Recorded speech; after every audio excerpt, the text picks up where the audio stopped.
আমাদের দেশে মুসলমানের সংখ্যা 90 এর কম না বেশি ভাগ বলেন? বেশি। আমাদের ইমানের খুব পাওয়ার। এখনই আমাদের রাসূলকে নিয়ে যদি কেউ কটু মন্তব্য করে, তার বাড়ি যদি আফ্রিকার জঙ্গলেও হয়, তার বাড়ি যদি আমেরিকাও হয়, এখান থেকে কয়েক হাজার কিলোমিটার দূরেও যদি হয়, তবু আপনার ইমানে ধাক্কা লাগবে কিনা বলেন? আল্লাহ সম্পর্কে একটা কটু কথা যদি কোন নাস্তিক বের করে খোলা মাঠে, এই কথা যদি আপনার কানে আসে আর আপনার ভিতরে যদি ব্যথা না লাগে, তাহলে আপনি মুনাফিক, আপনার ইমান আর কাজ করতেছে না। তা আমাদের ইমানের খুব পাওয়ার। ইমানের দরদে আমরা আমাদের পৃথিবীর সবচেয়ে এই মুহূর্তে মাজলুম হলো আমাদের ফিলিস্তিনের নির্যাতিত ভাই বোন, নাকি বলেন? যাদের রক্ত দিয়ে এই ইহুদি খ্রিস্টান হোলি খেলতেছে, একেবারে পাখির মতো বৃষ্টির মতো মারা হচ্ছে। তবে পাখি মারলে পাখির মারার বিচার হয়, প্রাণী সম্পদ অধিদপ্তর আপনাকে ধরে ফেলবে, কিন্তু মানুষ মারলে মানুষের কোনো বিচার হয় না। সবচেয়ে বেশি যে মুসলমানের রক্ত খেয়েছে একবার গ্লাসে পড়ে এই অং সান সূচি পেয়েছিল নোবেল। 1,40,00,000 মতান্তরে 2 কোটিও না। এই ইহুদির মাস্টার প্ল্যানে সারা পৃথিবীতে প্রায় 200 কোটি মুসলমান আমরা আরশের মালিকের দিকে তাকায় মুনাজাত করতেছি, আল্লাহ আবাবিল দিয়ে আপনি ধ্বংস করে দেন, আপনার আসলামের ফয়সালা দিয়ে, আপনার আসমানের ফয়সালা দিয়ে আপনি ইহুদি জালেমদেরকে ধ্বংস করেন। কিন্তু মায়ের কমতেছে না বাড়তেছে? কথা বুঝে বলবেন। মুনাজাত কম হচ্ছে না, নারায়ে তাকবীর দিয়ে ইমানের জোরে রাস্তায় বের হওয়া কম হচ্ছে না, আল্লাহর ঘরে মসজিদের মুসল্লিদেরকে নিয়ে কান্নাকাটি কম হচ্ছে না, জুমার খুতবায় প্রতিবাদ কম হচ্ছে না, সালাতের ভিতরে তাদের জন্য দোয়া কম হচ্ছে না। এত কিছু হওয়ার পরেও মায়ের পরিমাণ কিন্তু কমতেছে না। তার সমস্যা কোন জায়গা? সমস্যা তো আছে, আছে কিনা? সমস্যা আছে। আচ্ছা, ডাক্তারের কাছে যখন আপনারা যান, হাতের একটা অংশ কেটে গেছে 1 ইঞ্চি, তো ডাক্তারের কাছে যখন যান তখন ডাক্তার তো আপনার কপালে সোমা দেয় নাকি কয়? বুকে টেনে নেয়? কথা বলেন। ডাক্তারের কাছে আপনার শরীরের কোন একটা অংশ যখন কেটে যায়, এ কারণে যদি কোন ডাক্তারের কাছে যান, ডাক্তার কি বুকে টেনে নেবে আপনাকে যে আমার সোনার চাঁদ এসেছে, চোখ সুন্দর, কান সুন্দর, মুখ সুন্দর, চেহারার গঠন ভালো, গোটা শরীরে একটা ফুলের টোকা নাই, শুধু এক জায়গায় একটু কাটছে, তাতে অসুবিধা কি, আসো আমার বুকে আসো, তাকে বলবে? বরং কোন কোন জায়গায় ভালো এটা দেখার টাইম ডাক্তারের নাই।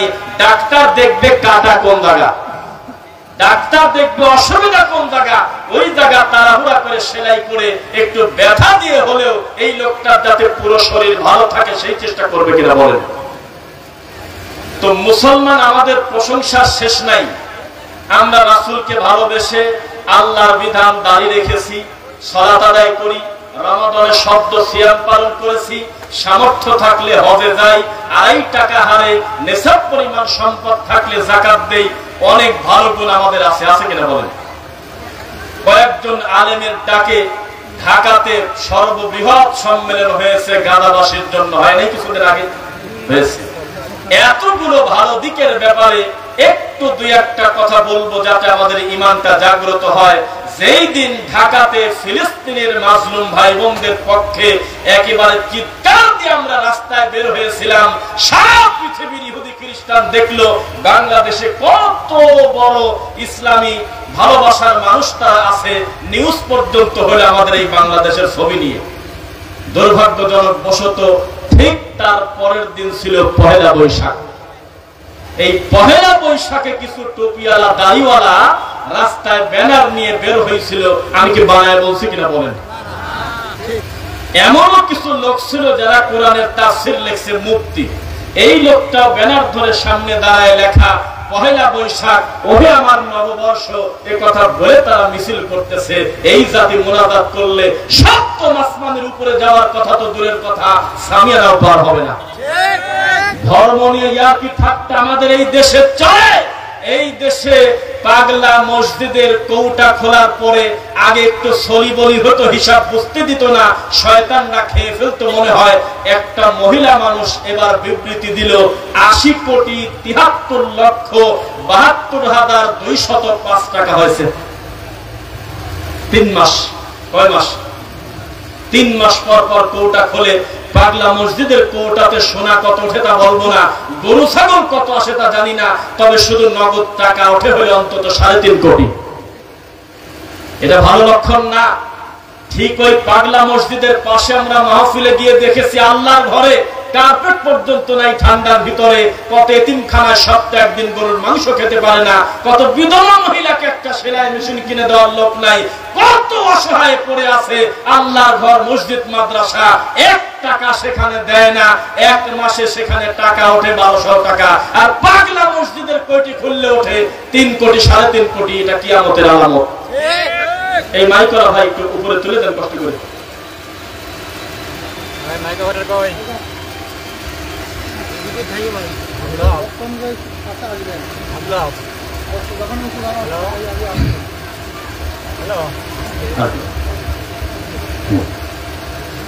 মনে রাখবেন, দিন নিয়ে ইয়ার্কি ঠাট্টা করলে তার শাস্তি, কঠিন শাস্তি আছে কিনা বলেন? অবশ্যই শাস্তি আছে। মা ইয়াতিহিম মিন যিকরিম মির রাব্বিহিম, তাদের সবচেয়ে বড় দুর্বলতা আল্লাহর জিকির, মানে আল্লাহর কথা যখন তাদের সামনে আসে, কথা ছিল পুরাতন কিন্তু ও আমল করে না, জন্য তার কাছে লাগতেছে নতুন। এর আগে কোনোদিন শোনে নাই যে টাকনু ঢেকে কাপড় পরলে জাহান্নামে যেতে হবে ওই অংশ পুরুষের জন্য। জীবনে কোনোদিন শোনে নাই পুরুষ মানুষ গোল্ড ব্যবহার করতে পারবে না, স্বর্ণের চেন, স্বর্ণের আংটি ব্যবহার করতে পারবে না।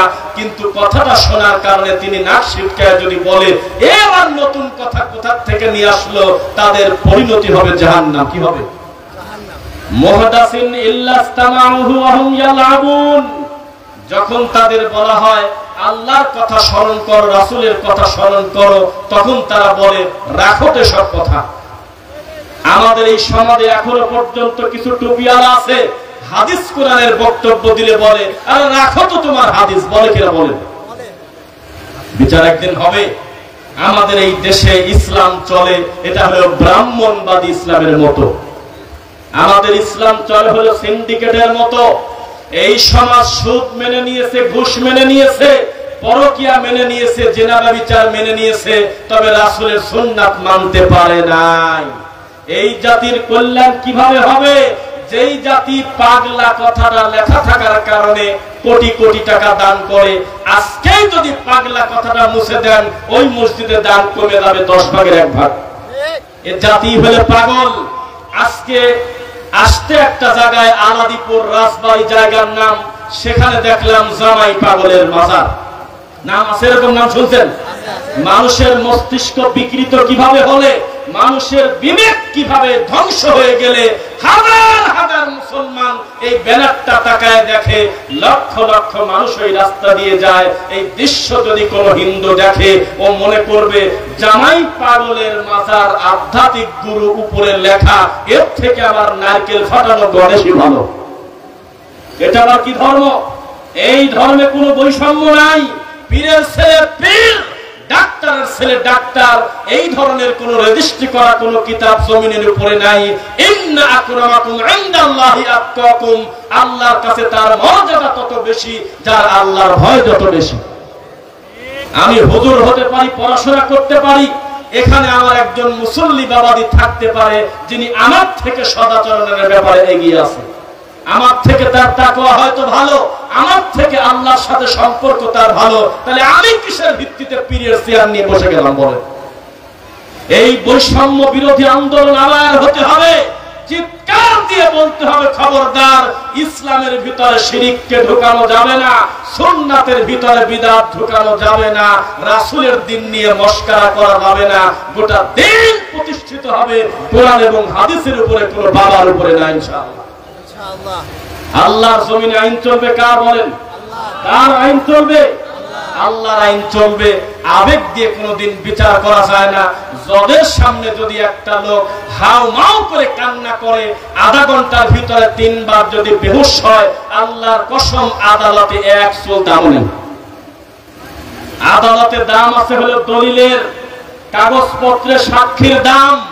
এমনি এমনি যদি কান্না করে উল্টে উল্টে পড়ে, 1 বিন্দু জজের মন কাঁদবে না, কারণ উনি যে চেয়ারে বসে আছে এখানে ইমোশনের কোনো দাম নাই, এখানে আছে হলো দলিলের দাম। মনে রাখবেন, কার কত চোখের পানি বের হলো সেটা কোনোদিন আল্লাহ ভীরুর পরিচয় না। কি কারণে চোখ দিয়ে পানি বের হলো, কোন কর্ম করার কারণে, সেটা হলো বড় কথা।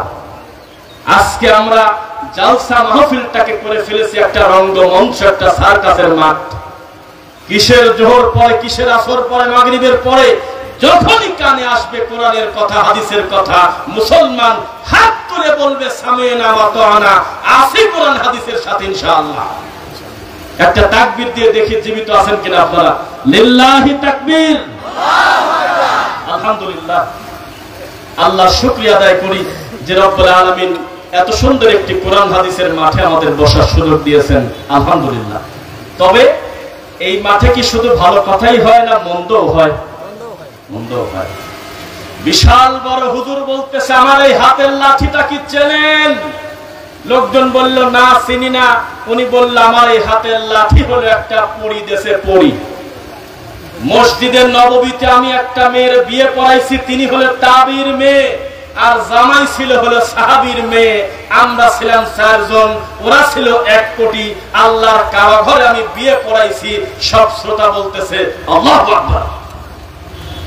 তাই তো দুঃখে পড়ে বলি, এই জাতি হলো ল্যাংটা।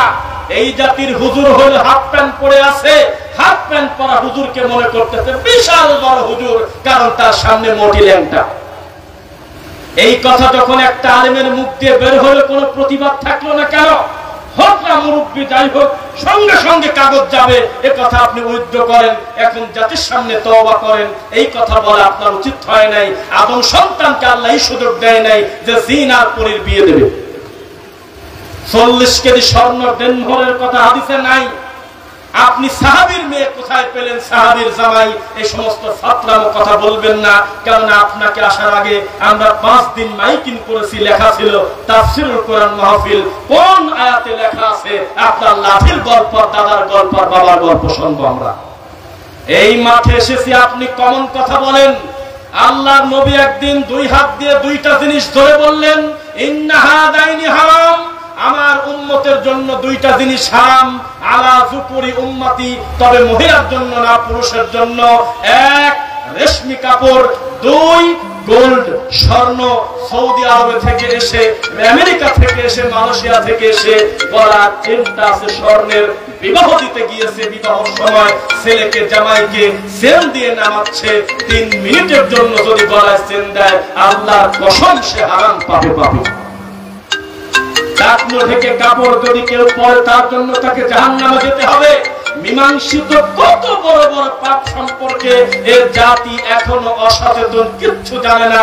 আর হুজুর এসে বলে, ও বাবা, আমার পীর কেবলা ঠাকুর হলো বদনদী বাঘ মারছে বাবা, নদী পার হয়ে চলে গেছে। এই গল্প পাবনার মানুষ, কুষ্টিয়ার মানুষ, রাজবাড়ির মানুষ জীবনটা ভর শুনলাম। পীর সাহেব জায়নামাজের উপর দিয়ে পানির উপরে চলে গেল। কার জায়নামাজ দেখলো কিনা তার নাম কয় না। আমাদের ইসলাম কোন জাদুকর ইসলাম না। আজকে আমার পুরো বক্তব্য শুনলে আমি যদি প্রমাণ করে দিতে না পারি, এগুলো ধোঁকা করা ফেলে দে। বাটা জুতার শোরুম হলো ইসরায়েলদের। কে জানি শয়তানি করে কথাটা বলার কারণে আমাদের কিছু টুপিওয়ালা যুবকরা নারায়ে তাকবীর বলে বাটা জুতার শোরুম ভাঙি যাওয়ার সময় জুতা হাতে করে নিয়ে গেছে। এই তো আমাদের ইসলাম, এই তো আমাদের ইমানের হাল।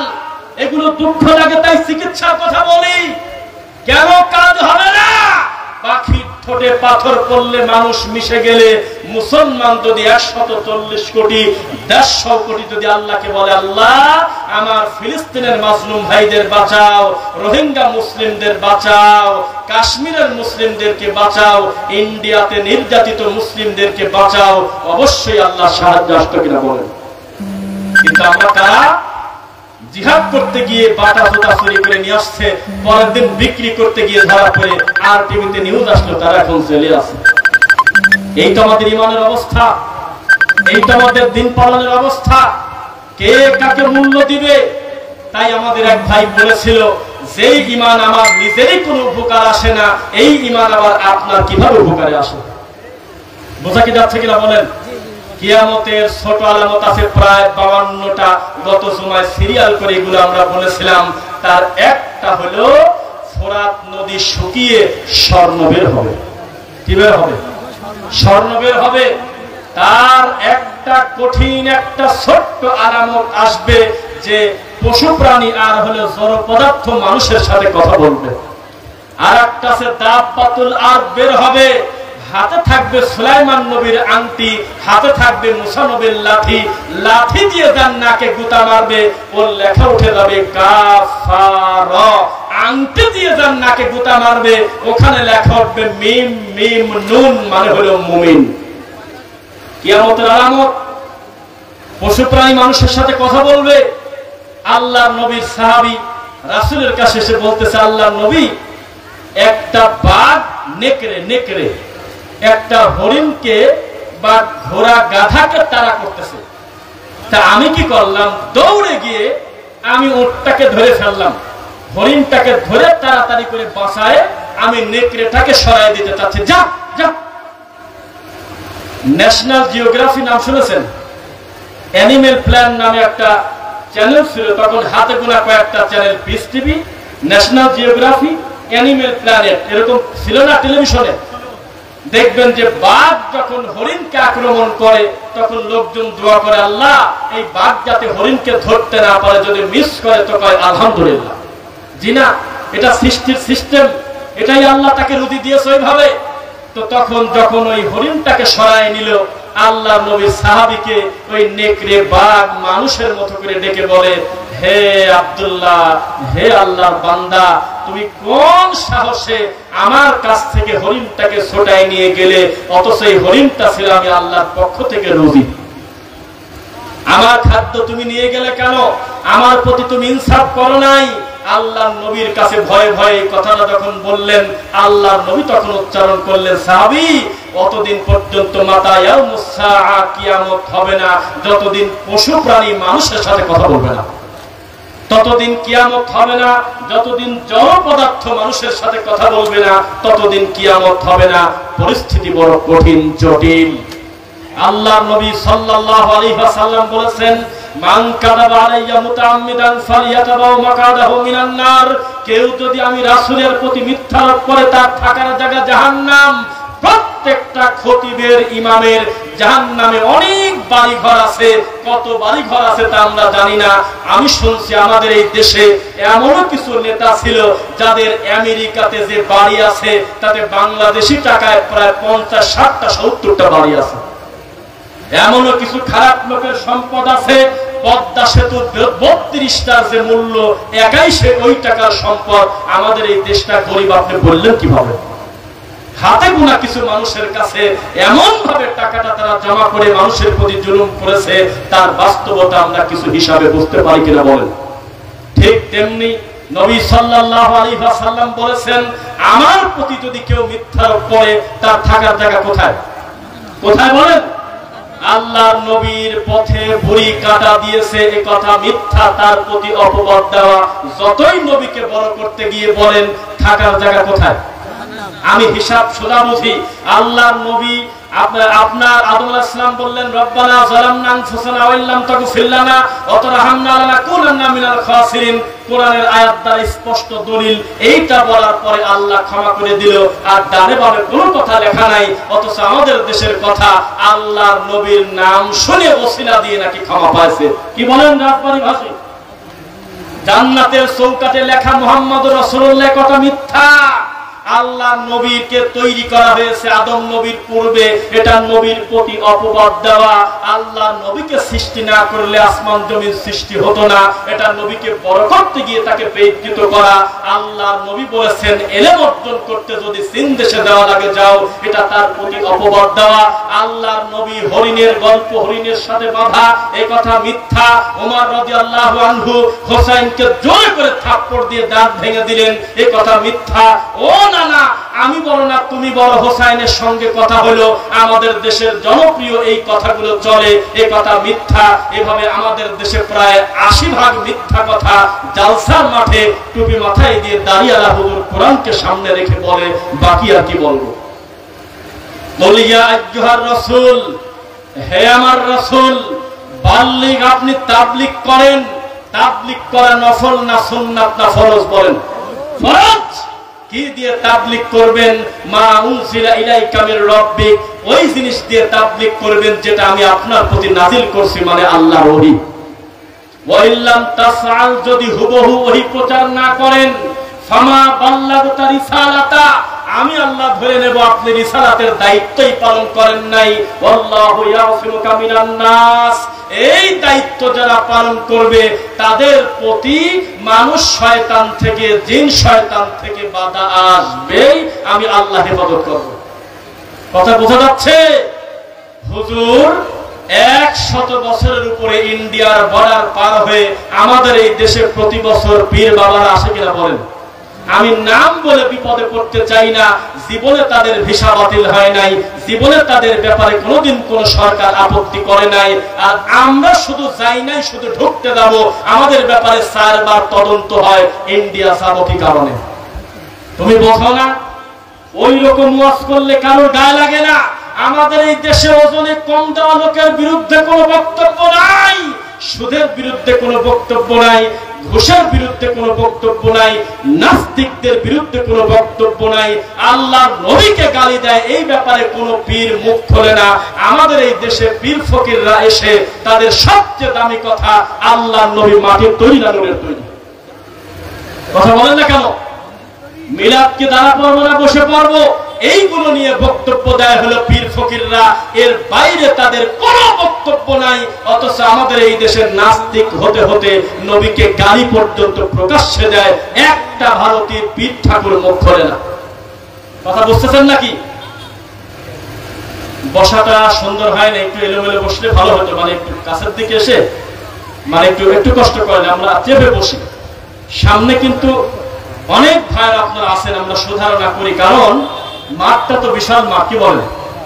একটু কষ্ট করে যদি চেপে চেপে বসতেন দেখতে ভালো হতো, পরবর্তীতে যারা আসবে তারা যাতে আপনাকে ডিঙিয়ে না আসতে হয়। আমার কথা বুঝছেন?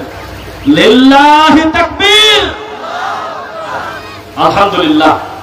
আল্লাহর প্রশংসা করি, যেই রব্বুল আলামিন কলবে নয় সপ্তম আসমানের উপরে থাকে, তবে সেখান থেকে সবকিছু তিনি দেখতে পারেন, শুনতে পারেন, এটাই তার মর্যাদা।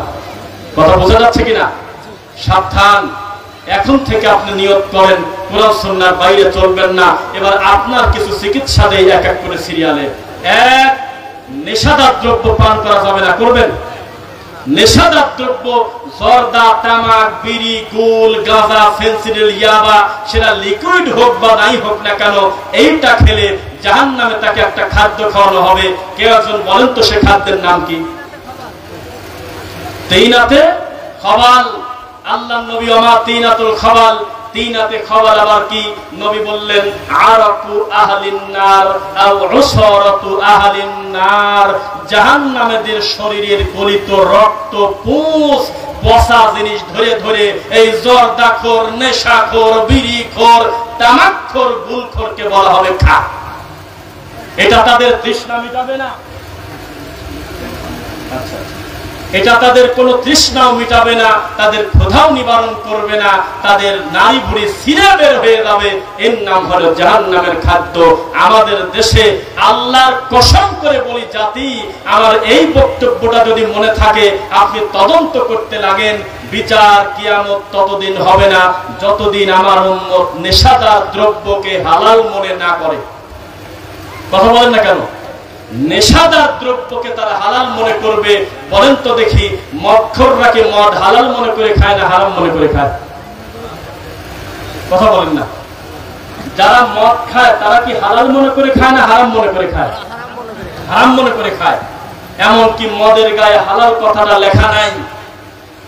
তার মানে বোঝা গেল এই কথা আল্লাহ নবী বলেন নাই, তবে জর্দার কথা বোঝা যায়, কারণ এটা হালাল মনে করে হুজুর খায়। হারাম হলো কিভাবে? মসজিদের ইমাম খায়, হারাম হলো কিভাবে? হারাম হলে উনি খাবে না। ওনাকে একদিন গিয়ে বলেন হুজুর অমুককে গালি দেন না, জীবন থাকতে গালি দেবে না, হুজুর 1 টাকা সুদ খান উনি খাবে না, এতগুলো হারামকে হারাম মনে করে, জর্দা হাকিমপুরকে উনি হারাম মনে করে নাকি কারণে? এই নেশাদার দ্রব্য যতদিন হালাল মনে না করবে আমার উম্মত, ততদিন কিয়ামত হবে না। কত বড় ব্যাককল দেখেন। গুগলকেও যদি একটু জিজ্ঞাসা করতো তামাক কি, গুগল বলে দিত এই পৃথিবীতে যাদের ক্যান্সার রোগে আক্রান্ত হয়ে মারা যায় তার অধিকাংশ হলে তামাক থেকে আসে। বুঝতেছেন নাকি? কে কাকে কথা শোনাবে? শর্টকাটে কয়েকটা বিষয় বলে দিতে চাচ্ছিলাম। বিচার কিয়ামত ততদিন হবে না যতদিন আমার উম্মত মিথ্যাকে সত্য আর সত্যকে মিথ্যা মনে না করে। কথা বোঝা যাচ্ছে? হকের মাপকাঠি বলেন তো কি? ওহী। কি বলেন না কেন? হকের মাপকাঠি কি? আল্লাহর ওহী। কোরআন হাদিসের বাইরে কোনো হক নাই, এটাই আপনি জেনে রাখবেন। এতক্ষণ বক্তব্য দিলাম, একটা দল তরিকার নাম দিছি, আপনি শুধু হাত উঠায় বলেন হে আল্লাহ তোমার নবী যেটা অনুসরণ করেছেন, করতে বলেছেন, আমি ওইটা অনুসরণ করব, অটোমেটিক আপনি আমার প্রিয় ভাই, ঐক্যের ভাই। কে বলেছে আমরা ঐক্য চাই না? এখন যদি হিন্দু ডাক দেয়, ঠাকুর মাকুর সব উল্টে বসে বলে হিন্দু জিন্দাবাদ, হিন্দুস্তান জিন্দাবাদ। মুসলমানদের দেখলাম কিছু কিছু ভিডিওতে দাড়ি পর্যন্ত টান দিয়ে ছিঁড়ে দিচ্ছে, দেখেছেন আপনারা? অথচ এক এক ঠাকুরের এক এক বক্তব্য। এক ঠাকুর বলতেছে যাদের বাচ্চা কাচ্চা হয় না তারা গোবর দিয়ে রুটি বানা খান। গাভীর সোনা পর্যন্ত এই ঠাকুররা কি পর্দায় নিয়ে গেছে, বোতলে ভরে ভরে বেঁচে, জানেন আপনারা? দেখেন নাই? হিন্দুরা গাভীর পেশাব খায়, বোঝেন না? কথা ঠিক বললাম না? এত নিকৃষ্ট বুঝ থাকার পরেও মুসলমানদের বিরুদ্ধে তারা সব হিন্দু এক। এখনই মনে হচ্ছে যে ইহুদিরা হলো 2 কোটি, কিন্তু মুসলমানদের সঙ্গে যদি যুদ্ধ লাগে ওয়ার্ল্ড ওয়াইড, সমস্ত মুসলিমরা একদিক দাঁড়িয়ে যাবে মুসলমানদের বিরুদ্ধে। কিন্তু মুসলমান যদি ডাক দেয়, উত্তর পাড়া মসজিদের লোক ডাক দিলে দক্ষিণ পাড়ার ইমামও কথা কয় না, কারণ ওই যে তাদের ভিতরে আল্লাহর ভয় নাই। এই কারণে আমাদের পরিস্থিতি আজকে কঠিন। যাই হোক, ও আচ্ছা আচ্ছা, সময় একটু বেড়ে গেল, কথা বলি আর ইনশাআল্লাহ। কি বলেন? আলহামদুলিল্লাহ।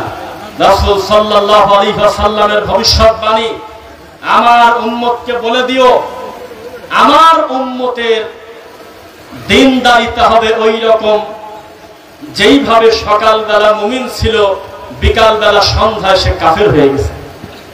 একটা শব্দে কাফের হয়, একটা শব্দে মুমিন হয়, এটা কি জানেন আপনারা? হয়। সব জিনিস নিয়ে আর কি ঠাট্টা চললেও ইসলাম নিয়ে, দিন নিয়ে কেউ ঠাট্টা করলে সে ঈমান হারা হয়ে যাবে। হচ্ছে না ঈমান হারা?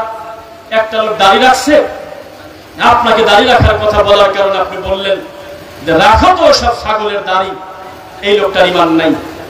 ফামান রাগিবা আন সুন্নতি ফালাইসা মিন্নি। কেউ যদি রাসূলের সুন্নাহ নিয়ে ব্যঙ্গ করে, সেই লোকটা ঈমানদার না, মুসলিম না। আমাদের সমাজে এরকম ব্যঙ্গ করার লোক আছে কিনা বলেন? টুপি দেখলেই রাগ হয়, দাড়ি দেখলেই একটা ট্যাগ লাগায়, এরকম তাদের আকৃতি আছে কিনা বলেন? আছে। শোনেন, ডক্টর আব্দুল্লাহ জাহাঙ্গীর স্যারকে বলা হলো আমাদের সমাজে এই এই এই এই নতুন কিছু আমল আসছে, কি করি, এটা তো মারা যায় না, এই সেই। তখন তিনি বললেন, এক পাশে চুল লাল করে ছেলে, এক পাশে চুল কালো, 18 বছরের ছেলে হাফ প্যান্ট পরে বাইক চালায়, সমাজে অধিকাংশ লোক সুদ খায়। এত বড় পাপ আমরা মেনে নিয়েছি, অথচ একটা সুন্নাহর কারণে এক ভাই আর এক ভাইয়ের মাথা ফাটাফাটি করি। আমরা করি কিনা বলেন?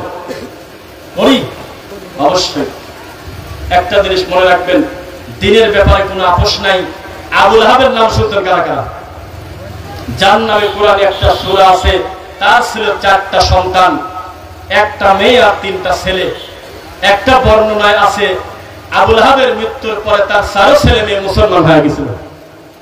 আর একটা বর্ণনায় আছে যে না, একটা ছেলের ব্যাপারে বলা যায় না, তবে বাকি 3 জন মুসলিম হয়ে গিয়েছিল। তারাও কিন্তু মাঝে মধ্যে নামাজে বলতেন তাব্বাত ইয়াদা আবি লাহাবি ওয়া তাব। হে আল্লাহ, আমার আব্বার হাতকে চিরতরে ধ্বংস করে দেন, এ কথা সন্তান হয়ে আল্লাহকে বলতো। তার মানে শরীয়তের ব্যাপারে কোনো ছাড় নাই, আছে? দিনের ব্যাপারে কোনো ছাড় আছে? কোনো ছাড় নাই। ইনশাআল্লাহ আল্লাহর জমিনে আল্লাহর দ্বীন কায়েম হবে কোরআন এবং হাদিসের ভিত্তিতে ইনশাআল্লাহ।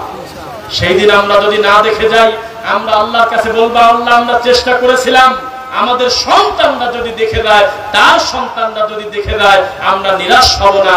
দিন কার? দিন কার? আল্লাহ দিন, আল্লাহ দিন আল্লাহ প্রতিষ্ঠিত করবেন। কাকে দিয়ে করবেন তা জানি না, তবে ডক্টর জাকির নায়েকের ওস্তাদ শেখ আহমেদ দিদার তিনি বলেছেন, ইসলাম বিজয় হবেই, তোমাকে নিয়ে হোক আর তোমাকে বাদ দিয়ে হোক।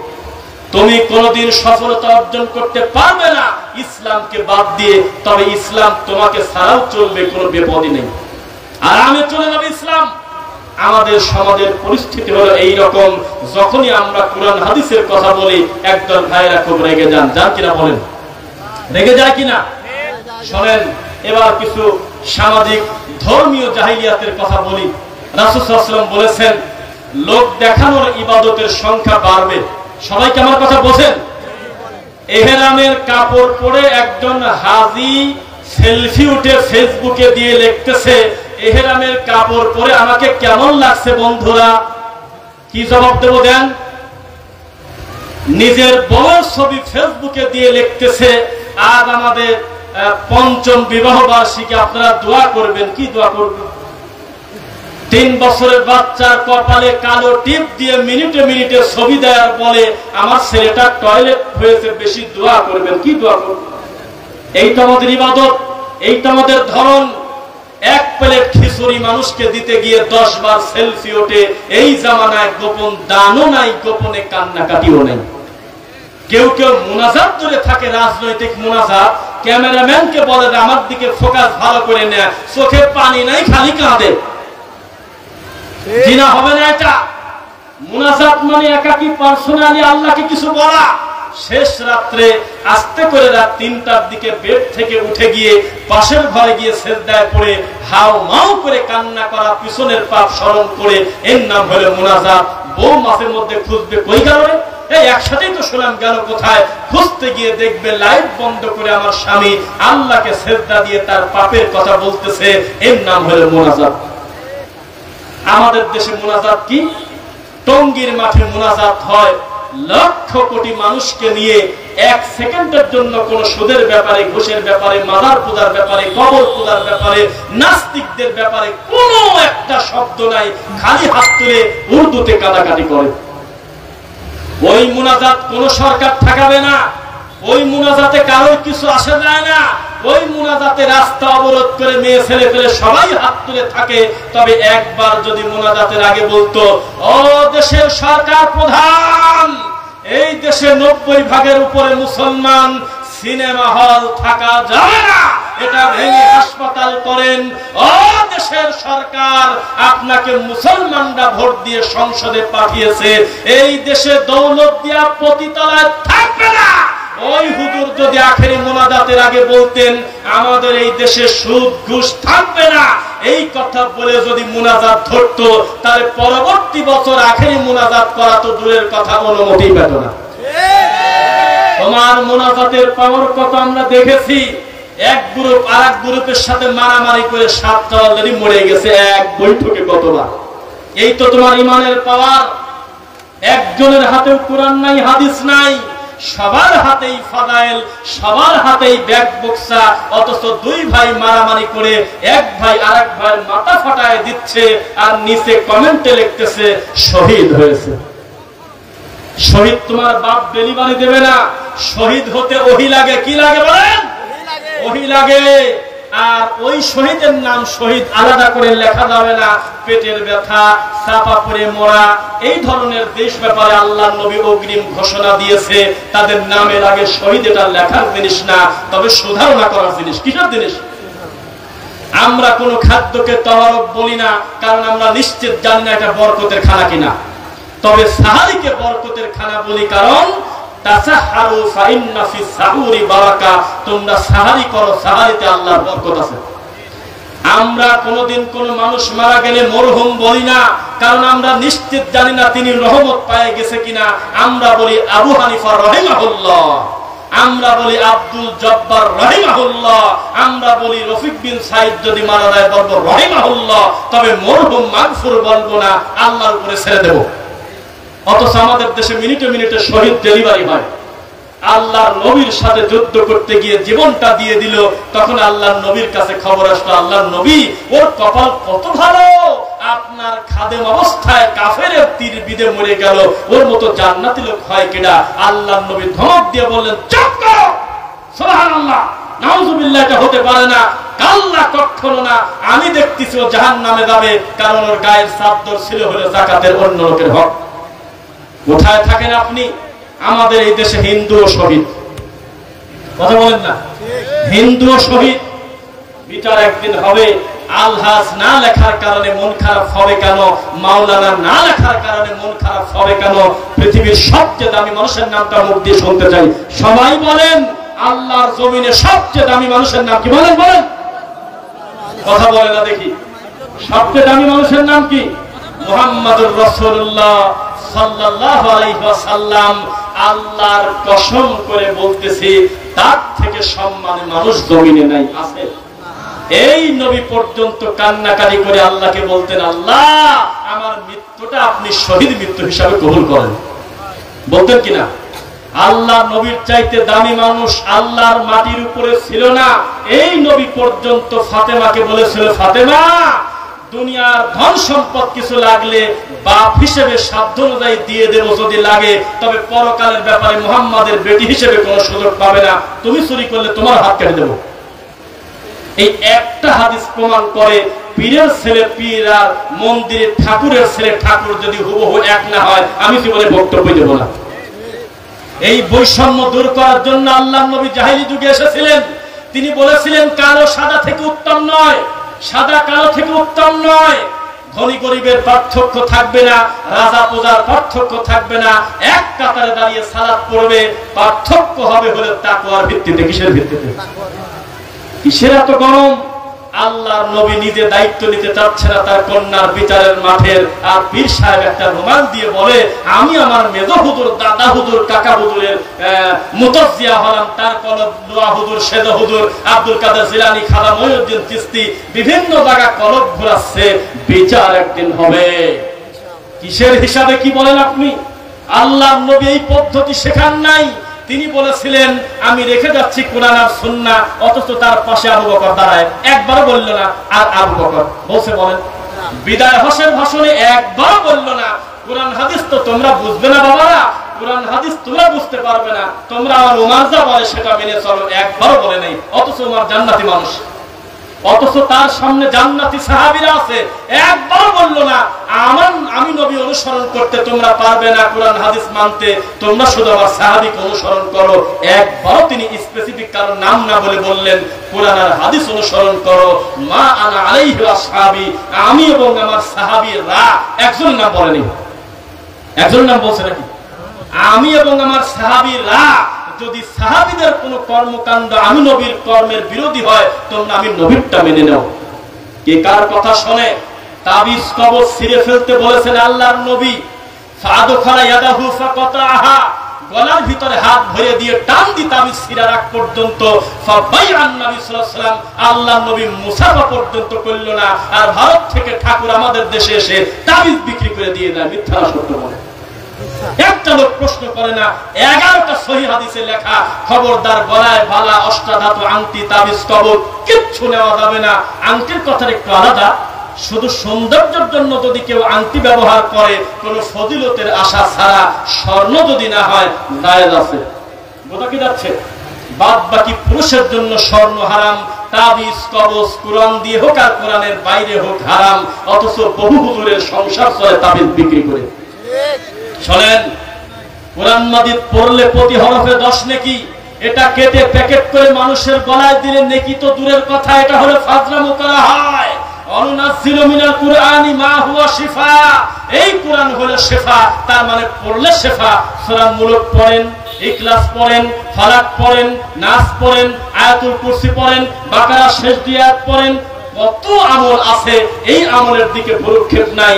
মানুষ ঘরের ভিতরে রেখে দিয়েছে বিভিন্ন নকশার ছবি। মিথ্যা না সত্য বললাম? যুবক, আমার বক্তব্যের সময় প্রায় শেষের দিকে 2টা কথা বলি, এই জাতির আবেগ কতটা বলে আমি এখনই দোয়া পড়ব। কোথা থেকে একটা তার ছবি ফেসবুকে দিয়ে লেখছে, মুহাম্মদ সাল্লাল্লাহু আলাইহি ওয়াসাল্লামের জুতা মুবারক, নিচে লিখতেছে আমিন আমিন আমিন। কোথা থেকে একটা চুল টান দিয়ে ধরে নিয়ে এসে লেখছে হযরত আলীর চুল মুবারক, নিচে লিখতেছে মাশাআল্লাহ আমিন আমিন আমিন। ফাতেমার বদনা মুবারক, নিচে লিখতেছে আমিন আমিন আমিন। কত বড় শয়তানেরা, ধর্মকে কিভাবে আর কি ঠাট্টা করেরা। নারায়ণগঞ্জে একটা মাজার আছে, নাম হলো কদমে রাসূল মাজার।